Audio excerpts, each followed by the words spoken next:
কয় ভাই বোন তোমরা? তোমার বড় ছিল সে ভাই?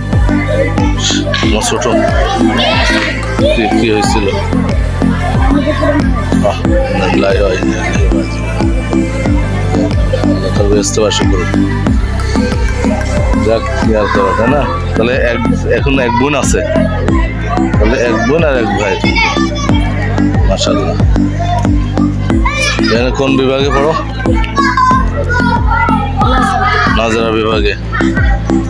মাশাআল্লাহ মাশাআল্লাহ। এখানে কত ছাত্র আছে জানো? কত আছে ছাত্র? অনেক অনেক না? তোমার বাসা কোন জায়গা? হ্যাঁ, হরিপুর। হরিপুর হরিপুর হরিপুর। তোমার বাসা বড় কাছ না? তুমি তো কাছে, তোমার তো কাছে। বাড়ি যাও কি শুক্রবারে? শুক্রবারও যাও না? মাঝে মাঝে যায়। আম্মু আসে না? তোমার আব্বু কোন দেশে? সৌদিতে। তোমার আব্বু কতদিন আছো তোমরা? তুমি কতদিন আছো এখানে? তুমি কতদিন আছো এই জায়গায়? কতদিন আছো বলতেছো?